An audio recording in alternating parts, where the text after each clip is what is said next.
fadilati zikrillahi ta'ala. Dan adapun bab yang ke-21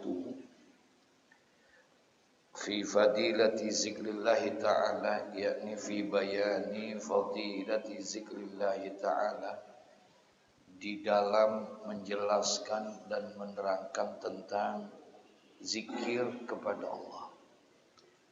Jadi dalam bab ini pengarang kitab ini Syekh Jalaluddin As-Suyuti mencoba untuk memberikan motivasi kepada kita dengan hadis-hadis Nabi sallallahu alaihi wasallam yang berkaitan tentang zikir. Zikir adalah merupakan salah satu amalan ibadah dalam rangka untuk mendekatkan diri kita kepada Allah. Zikir kelihatannya dia ini ibadah yang ringan, tapi ternyata berat menjalankan zikir itu. Kelihatannya sih ringan.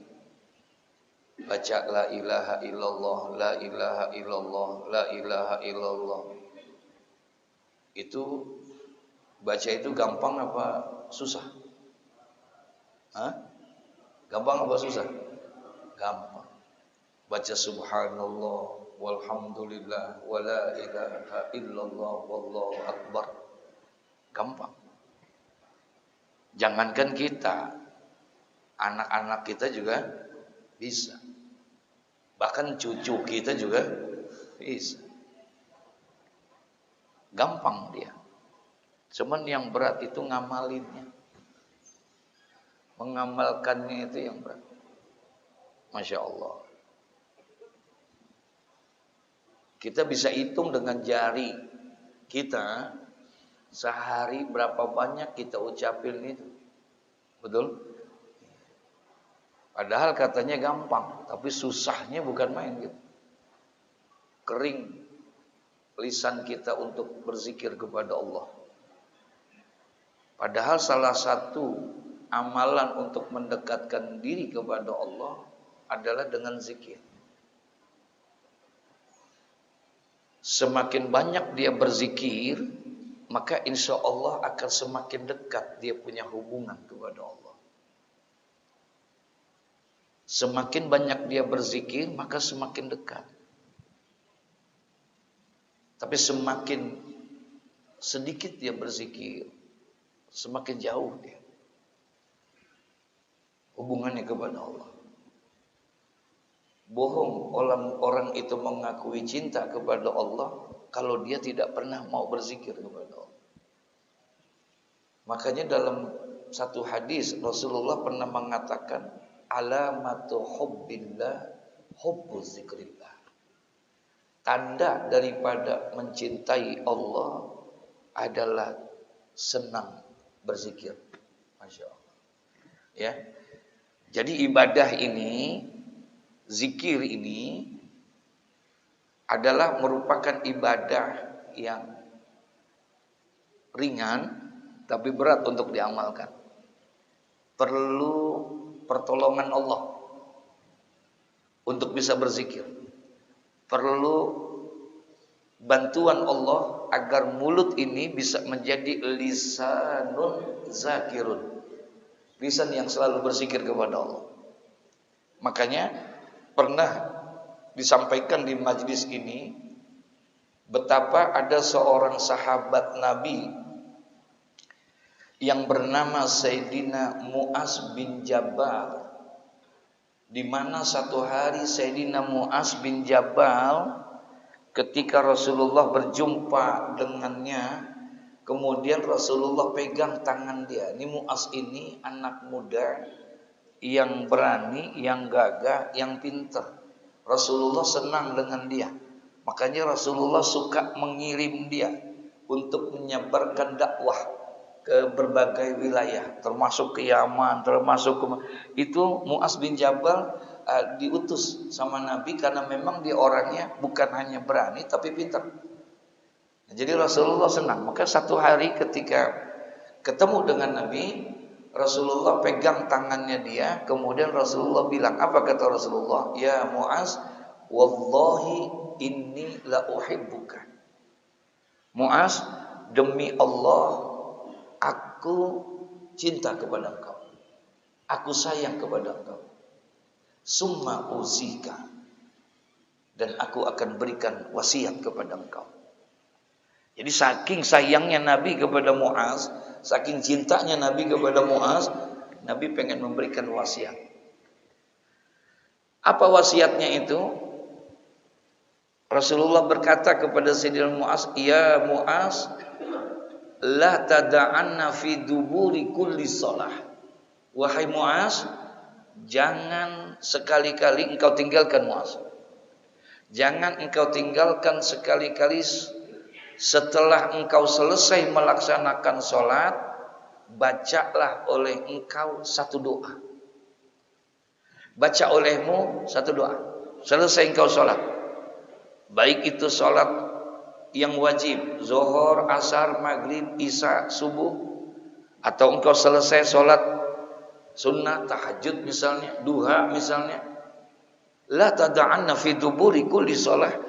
Jangan engkau tinggalkan setelah engkau selesai melaksanakan sholat. Baca olehmu satu doa. Allahumma a'inni ala zikrika wa syukrika wa husni ibadatik. Ini wasiat dari Nabi. Ya.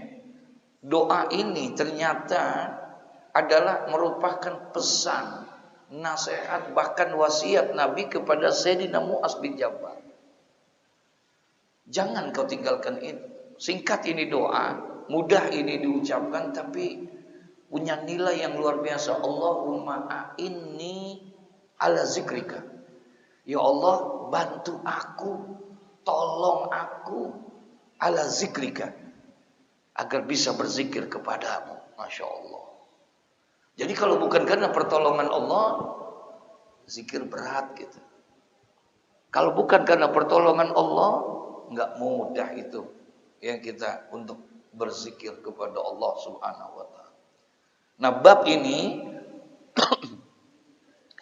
Syekh Jalaluddin bin Abdurrahman bin Abi Bakar As-Suyuti mencoba memasukkan beberapa hadis tentang zikir, fadilati zikir, tentang keutamaan berzikir kepada Allah, dengan harapan mudah-mudahan adanya hadis ini menjadi motivasi buat kita agar kita bisa berzikir kepada Allah.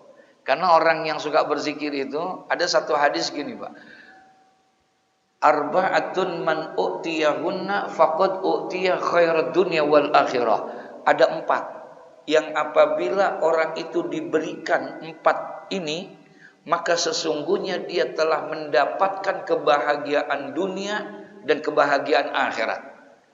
Ya, kalau 4 ini ada di dalam diri kita, maka dia mendapatkan daripada kebahagiaan dunia dan kebahagiaan akhirat.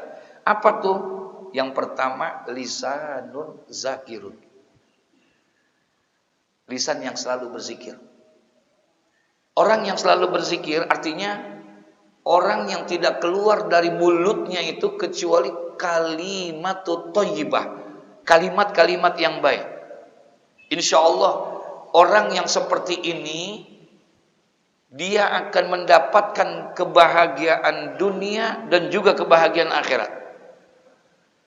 Kebahagiaan dunianya dari mana? Iya, kalau orang yang tidak pernah keluar dari mulutnya kecuali kalimatut thayyibah, kalimat yang baik, insya Allah dia akan menjadi orang yang disenangin oleh orang lain.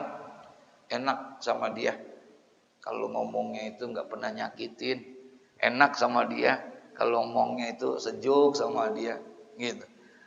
Jadi orang senang, tetangga demen, kawan demen, semua lingkungan akan senang karena memang tutur katanya santun, tutur katanya sopan. Orang biar kata dia kaya juga, Pak, biar kata dia punya jabatan tinggi, sebenarnya kalau mulutnya kasar kagak demen orang. Betul ya? Padahal mah kaya dia, padahal mah jabatannya tinggi, sebenarnya kalau ngomong pedes, Manggil orang, nyet, sini nyet. La ilaha illallah.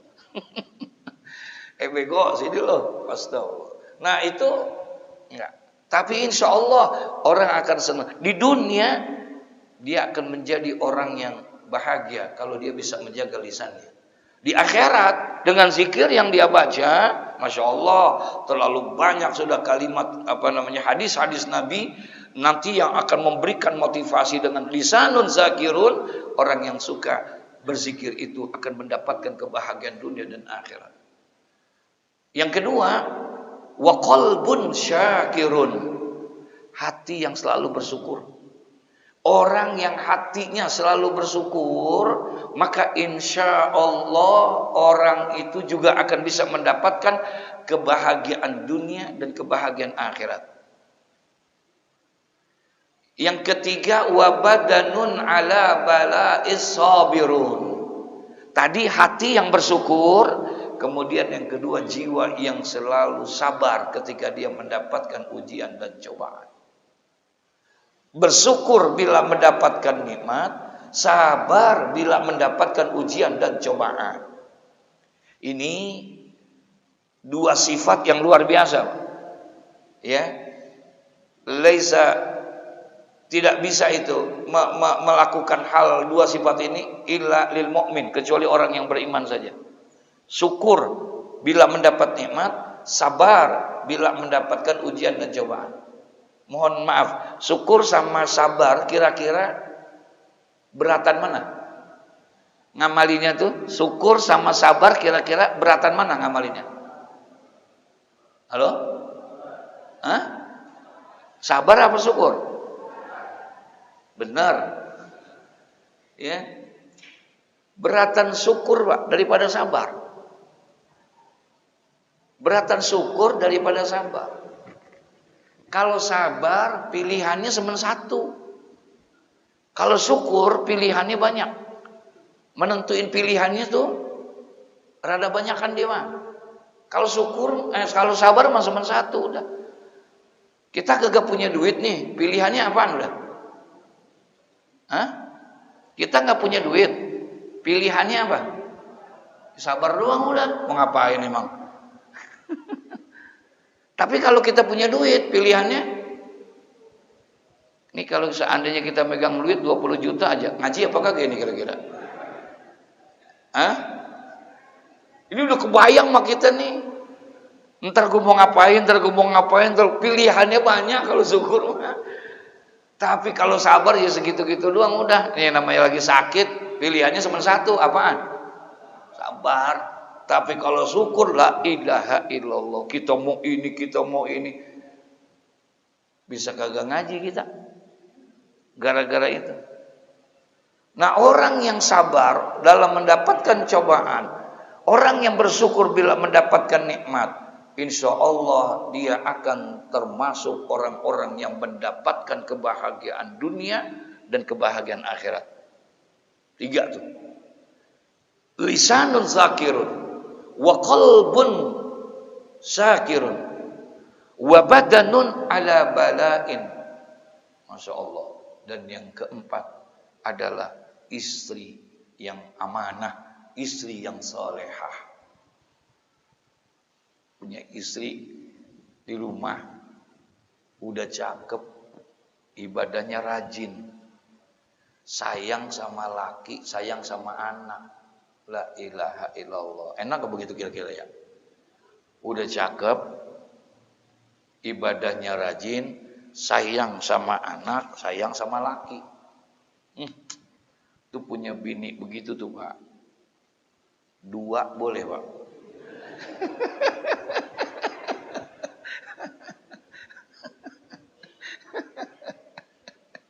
Astagfirullahaladzim. Bapak udah amin aja, ya, astagfirullah. Nah, itu 4. Jadi zikir. Ada firman Allah, qala Allah Ta'ala fazkuruni azkurkum waskuruli wala takfurun. Ya, Allah berfirman fazkuruni, karena itu ingatlah kamu kepadaku, kata Allah, azkurkum, niscaya aku akan ingat kepadamu. Ingatlah engkau kepadaku, maka niscaya aku akan ingat kepadamu. Waskuruli wala takfurun, bersyukurlah kepadaku dan janganlah kamu mengingkari daripada nikmat-nikmatku. Insyaallah Allah akan dekat dengan kita. Kalau kita bisa mendekatkan diri kepada Allah. Ya. Insya Allah Allah akan dekat kepada kita kalau kita bisa mendekatkan diri kepada Allah Subhanahu wa taala. Dan Allah tidak bisa kita dekatkan kalau hanya didiskusiin doang, diomongin doang, dibicarain doang, tapi orang akan merasa dekat dia kepada Allah kalau seandainya kita bisa memperbanyak mengingat kepada Allah, yaitu dengan berzikir kepada Allah Subhanahu wa taala. Faskuruni azkurkum, lalu maka ingatlah kamu kepadaku, niscaya aku akan mengingatmu. Qala Rasulullah sallallahu alaihi wasallam, zikrullah alamul iman wa bara'atun minan nifaq wa hisnun minas syaitan wa hirzun minan niran. Masya Allah. Bersabda Nabi sallallahu alaihi wasallam, kata Nabi, zikrullah, berzikir kepada Allah itu alamul iman, yakni ay liwa'uhu, benderanya iman. Zikir itu adalah tandanya orang yang beriman. Makanya tadi dibilang alamatu hubbillah hubbu zikrillah. Tandanya dia cinta sama Allah adalah cinta berzikir kepada Allah. Wa alamatu bughdillah bughdu zikrillah. Orang yang enggak jauh sama Allah, orang yang jauh sama Allah, orang yang benci kepada Allah, maka dia juga benci untuk berzikir kepada Allah. Ya, jadi tanda kecintaan kita kepada Allah adalah dengan memperbanyak apa tadi? Zikir kepada Allah. Kata Nabi, zikrullah alamul iman. Jadi zikir itu adalah merupakan bendera beriman. Dan juga wabara'atun minan nifaq, dan sebagai pembebas daripada kemunafikan. Orang yang suka berzikir insya Allah orang itu akan terbebas daripada sifat kemunafikan. Zikir ini ibadah yang berbeda dengan ibadah yang lain. Dia adalah satu amalan ibadah yang tidak terikat sama tempat dan juga tidak terikat dengan waktu. Zikir ini beda dengan sholat. Kalau sholat, dia memang tidak terikat dengan tempat, tapi terikat sama waktu. Sholat di mana aja boleh orang. Ya, sembahyang di rumah boleh nggak? Di masjid, di musola, di pasar, di kantor, di mana saja sholat tidak terikat sama tempat, tapi dia terikat sama waktu. Dia terikat sama waktu. Nggak boleh Pak, mohon maaf. Jangan sekali-kali sembahyang zuhur jam 7 pagi. Boleh nggak? Kenapa? Karena belum waktunya. Dia terikat sama waktu sholat itu. Nggak bisa kita melaksanakan sholat kalau bukan pada waktunya. Walaupun tidak terikat dengan tempat, di mana saja boleh, selama tempat itu tidak ada najisnya. Jangan lagi di masjid, maaf ucap ini, di gereja nggak ada tempat lagi nih kecuali ada di situ. Boleh nggak? Boleh kita. Ya, masya Allah. Misalnya lagi jalan-jalan, punya duit dikit, pergi ke Amerika, pergi kita ke Belanda, masjid kagak ada, ini kagak ada, yang ada gereja di situ. Nah kita mau numpang sembahyang, boleh. Masjid nggak boleh kita sembahyang di masjid itu. Kalau di masjidnya ada najis, paham ya maksudnya ya? Jadi di mana saja boleh. dan dia tidak terikat dengan waktu, tapi terikat dengan waktu kalau sholat. Haji, ya, dia terikat sama waktu dan terikat sama tempat. Enggak sah Pak haji kita. Kalau kita laksanakan itu hajinya, tawafnya di Gunung Gede. Enggak sah kita ibadah haji kita kalau hanya sampai di Pondok Gede doang. Karena dia ada tempat khusus. Makanya ada hadis Al-Hajju Arafah. Haji adalah wukuf di padang Arafah. Nggak bisa tempat yang lain. Waktunya terikat juga. Waktunya juga terikat haji. Besok bulan Rabiul Awal kita berangkat ke sono. Ngapain? Gua mau haji. Nggak bisa, karena itu bukan bulannya, bukan waktunya. Al-hajju ashhurum ma'lumat. Beda dengan zikir. Kalau zikir, satu ibadah yang tidak terikat dengan tempat dan dia tidak terikat dengan waktu. Zikir di mana saja boleh nggak? Boleh nggak? Boleh. Mau di rumah, mau di masjid, mau di musola, di mana saja. Zikir bukan hanya di pengajian, zikir bukan hanya di majelis zikir. Kita mau zikir mana? Sambil jalan kaki bisa, sambil naik motor, sambil boleh, di mana saja boleh, kecuali di tempat-tempat yang dimakruhkan. Kamar mandi misalnya, nah itu emang nggak boleh, ya. Makruh hukumnya kalau kita berzikir, mengucapkan lafzul zalalah, bersolawat kepada Nabi di tempat seperti itu, makruh kita. Tapi pada prinsipnya dia tidak terikat dengan tempat. Dan zikir juga tidak terikat dengan waktu. Kapan saja kalau kita mau berzikir, boleh pagi-pagi, siang, sore, malam, tengah malam, boleh, dia tidak terikat. Ibadah zikir tidak terikat. Dan zikir yang kita baca ini wa bara'atun minan nifaq. Semakin banyak dia berzikir kepada Allah, semakin banyak dia mengingat kepada Allah, maka Allah akan jauhkan di dalam dirinya itu. Allah akan bebaskan dirinya itu daripada sifat kemunafikan. Munafik sama kafir beda nih. Kalau kafir emang beda agamanya. Kalau kafir emang Tuhannya beda, keyakinannya beda. Tapi kalau orang munafik, Tuhannya sama enggak? Agamanya sama enggak? Iya.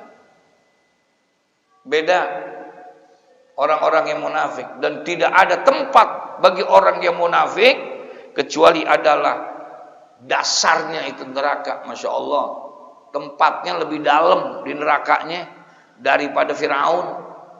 Kalau Fir'aun masih di lantai dasar Pak, lantai dasarnya neraka. Tapi kalau yang namanya orang munafik adanya di mana? Di basement. Tuh, ntar yang paling bawah dia itu di situ. Masya Allah. Wahisnun minas syaitan. Dan juga zikir itu kata Nabi alamul iman, benderanya iman, wa bara'atun minan nifaq. Zikir dapat membebaskan diri kita dari sifat kemunafikan. Wahisnun minas syaitan. Dan juga zikir itu adalah benteng dari setan. Ya, benteng dari setan. Semalam di Masjid Al-Abrar saya sampaikan itu ada hadis al-husunu lil mu'minina minas syaitan salasun. Benteng bagi orang yang beriman dari gangguan setan, ya, yang akan merusak dan mengganggu iman kita, akidah kita. Bentengnya itu hanya 3. Yang pertama al-masjidu hisnun, masjid benteng. Yang kedua wa qiraatul Quran hisnun, baca Quran juga benteng.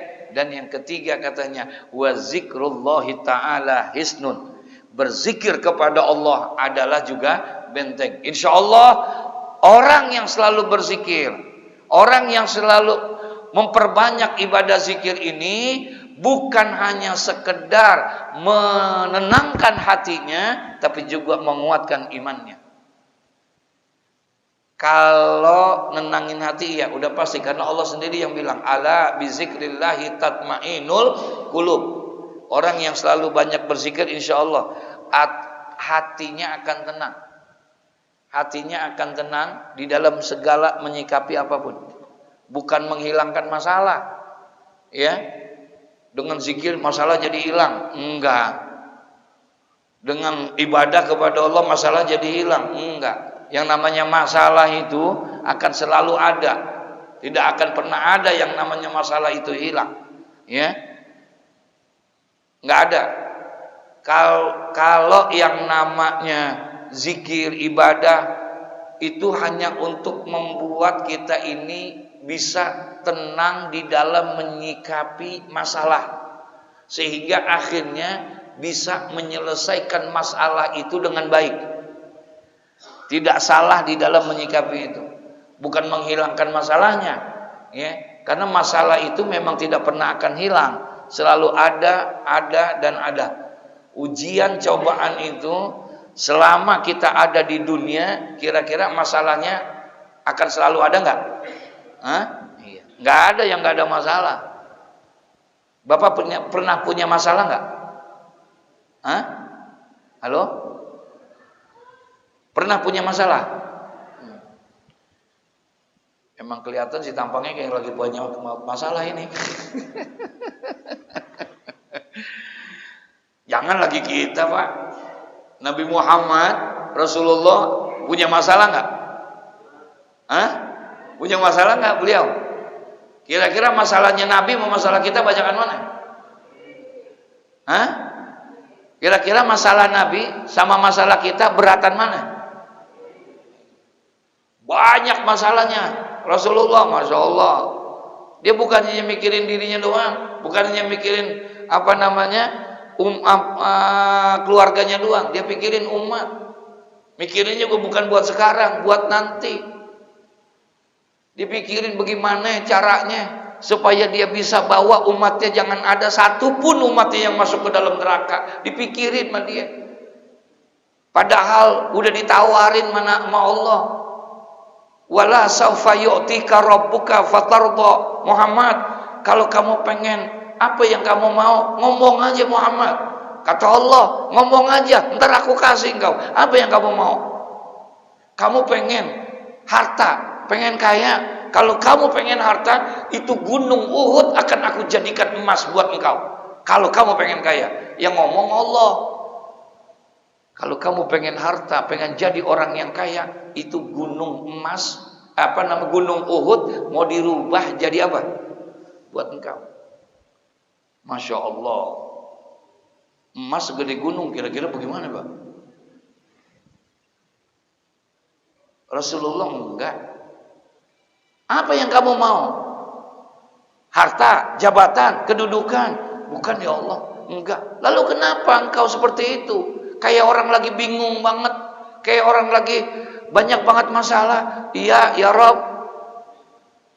Yang saya lagi pikirin bukan harta yang saya pengen, bukan jabatan, bukan kedudukan, tapi yang saya pikirin bagaimana yang namanya la ardo fi aku tidak mau kalau ada nanti di antara umatku itu yang masuk neraka. Jadi yang dia pikirin kita, bagaimana supaya umatnya nggak masuk neraka.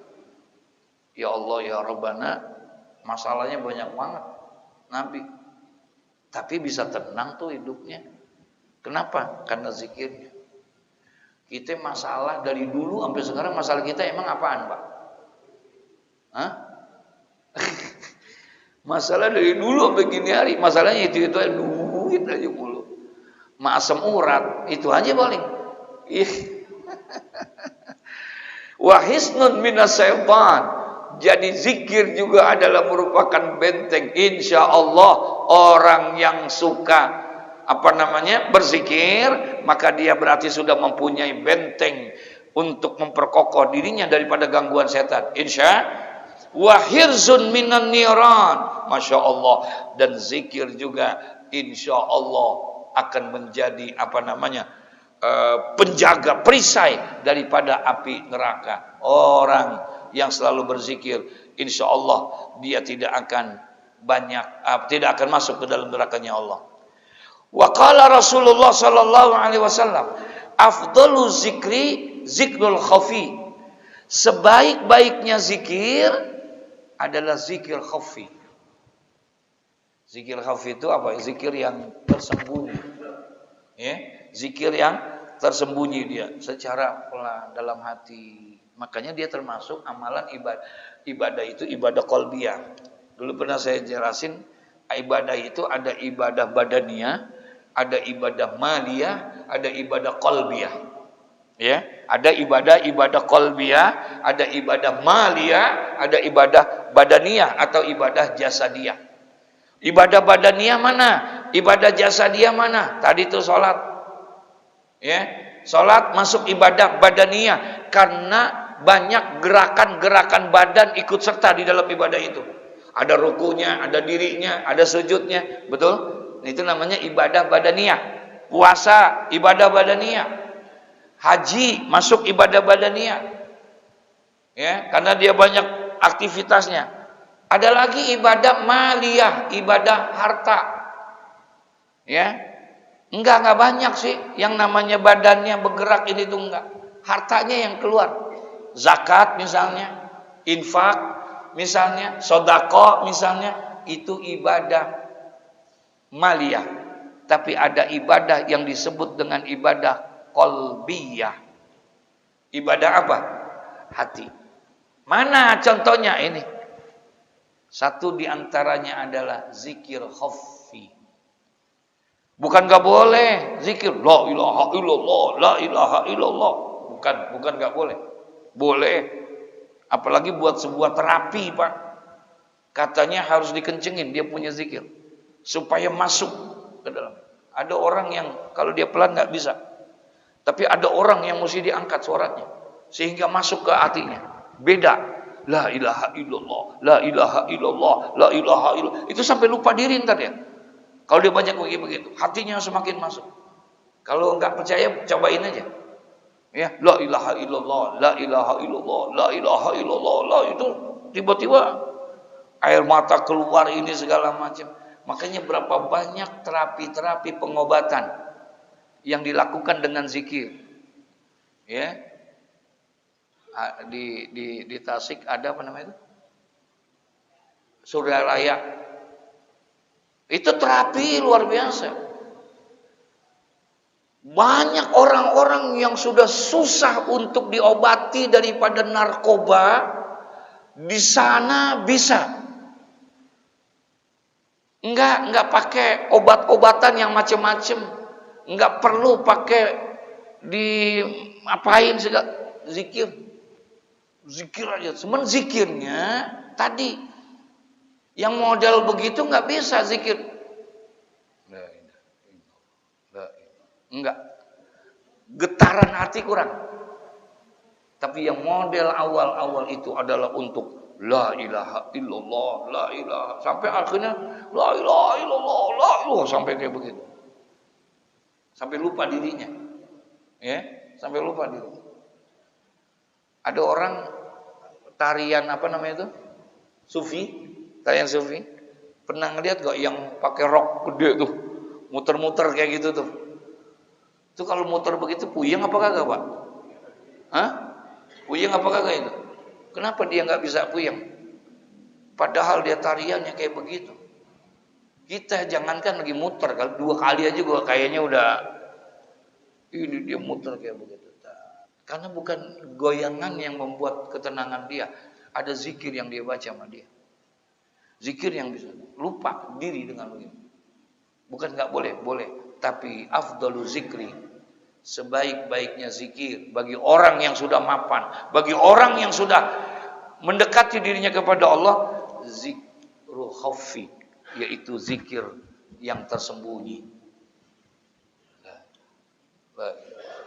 La Allah. Ya, Masya Allah. Ini kita di hati kagak, Di terang-terangan juga kagak juga lagi zikir. Astagfirullahaladzim.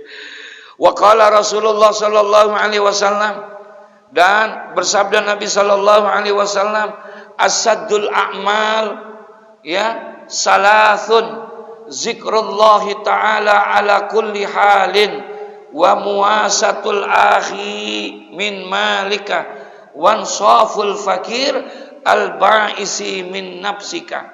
Masyaallah. Kata Nabi, asaddul a'mal, yang paling berat amal-amal itu, amal yang paling berat ya, salasun, 3. Amalan yang paling berat itu 3. Yang pertama, Nabi bilang zikrullah ta'ala ala kulli halin, berzikir kepada Allah. Ternyata amalan yang paling berat kata Nabi Muhammad 3. Yang pertama Nabi bilang adalah zikrullah ta'ala ala kulli halin, berzikir kepada Allah dalam setiap keadaan, dalam setiap kondisi apapun dia berzikir kepada Allah Subhanahu wa taala. Ternyata itu yang berat. Dalam segala keadaan, kalau kita zikir kepada Allah, ingat kepada Allah dalam situasi-situasi tertentu aja, dalam kondisi dan keadaan tertentu aja. Pada umumnya kita, mohon maaf nih, kita biasanya rada deketan sama Allah nih, bukan deket nih, rada deketan. Kita nih rada-rada deket sama Allah. Kira-kira kalau lagi susah apa lagi senang? Biasanya kita deket sama Allah kalau lagi susah apa lagi senang? Iya. Kalau lagi susah, la ilah, tuh tasbih gede-gede banget kita pegang, Pak. Dikit-dikit zikir mulu. Dikit-dikit zikir mulu. Kenapa? Emang lagi susah. Tapi kalau lagi senang, la ilaha illallah. Berat banget, jauh banget. Jadi kita itu lebih lihat ada situasi kondisi. Sekarang bagaimana caranya supaya kita bisa, kata Nabi, amalan yang paling terberat itu 3. Yang pertama, bisa menjadikan diri kita selalu ingat kepada Allah di dalam segala situasi dan kondisi, dalam situasi dan keadaan. Mau senang kek, mau susah kek, mau sakit kek, mau sehat kek, mau kaya kek, mau miskin kek, enggak ada urusan tentu. Ingat kepada Allah. Itu yang rada beratan sama kita. Ya, itu yang rada berat sama kita. Biasanya, makanya disuruhnya. Tadi saya tanya, ingatnya lagi susah apa lagi senang? Ternyata lagi susah. Lagi senang lupa. Padahal Nabi suruhnya ta'arraf ilallah firraha. Ingatlah kamu kepada Allah dalam keadaan senang. Ingatlah kamu kepada Allah dalam keadaan senang, maka niscaya nanti Allah akan ingat kepadamu ketika kamu dalam keadaan apa? Susah. Disuruhnya gitu. Ya, ingatlah gitu. Masya Allah. Salasun. Amalan yang paling berat. Zikrullah ala kulli hal. Yang kedua, wa muwasatul akhi min malika, ay muawanatuhu. Amalan yang paling berat itu al muwasatul akhi min malik, yakni menolong akhi, saudara, dengan harta yang kita milikin. Itu berat, Pak. Kita lebih demen ngasih orang yang jauh, yang kita kagak kenal, dibandingin sama siapa? Sama saudara. Kita lebih demen ngebagi buat orang yang lain dibandingkan sama saudara. Padahal yang paling utama sedekah yang kita berikan itu daripada orang jauh adalah yang pertama siapa dulu? orang yang dekat, kerabat kita, itu yang paling utama. Tapi ternyata itu nggak gampang. Udahan kita gendek lagi sama dia, ya udah susah dah. Udah susah kita. Ya, sama saudara sendiri kita rada-rada susah. Kenapa? Karena nggak dapat pujian kalau dari saudara mah. Kalau dari orang kita kasih, kita akan dikenal sama orang lain. Kita ini orang yang murah, kita orang yang ini dan lain sebagainya. Kalau sama saudara enggak.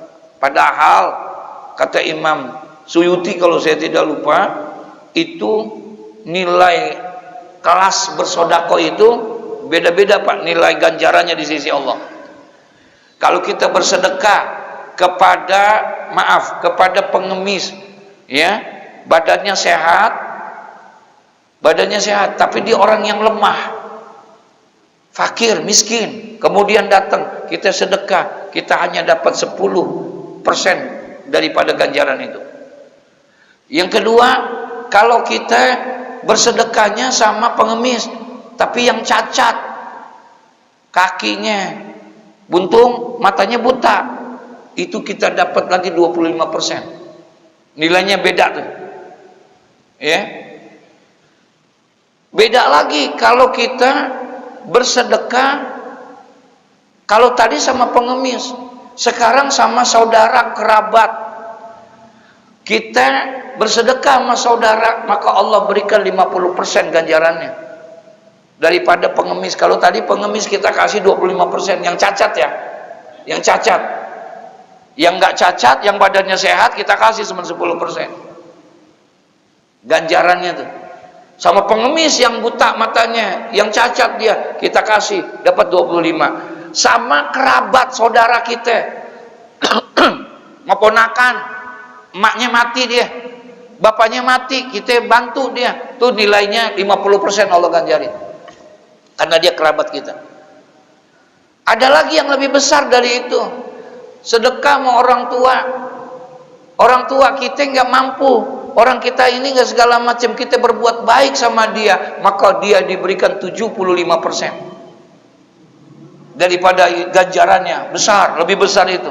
Tapi kata Imam Suyuti, ada lagi yang lebih besar, ketika kita berhadiah, bersodako dengan guru kita, itu mencapai sampai 90%, karena dia yang mengajarkan kita untuk bisa berbuat baik kepada orang tua, kepada saudara dan lain sebagainya. Guru yang diinin, masya Allah, ya. Nah, jadi berat untuk bisa berbuat kebaikan, wal muasatul akhi min malika, sama saudara kita. Menolong saudara kita itu rada susah, rada berat dibandingkan sama orang lain. Yang ketiga, wa insaful fakir al-ba'isi min nafsika, dapat melayani, membantu orang yang fakir, yang sangat miskin dengan diri kita.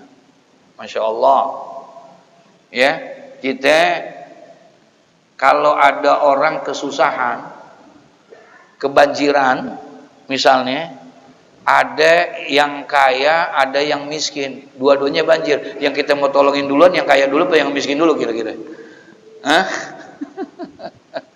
Berat Pak untuk bisa mengambilkan hal yang seperti itu. Masya Allah.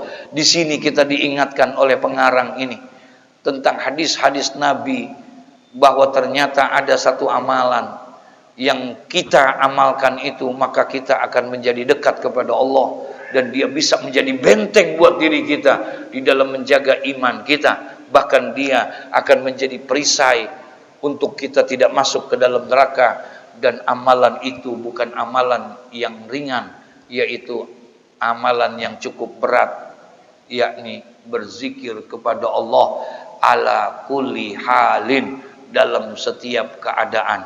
Kalaulah selama ini kita baru mengingat Allah, kita baru bisa berzikir kepada Allah hanya dalam keadaan susah, maka sekarang kita coba dalam keadaan senang pun juga kita ingat kepada Allah.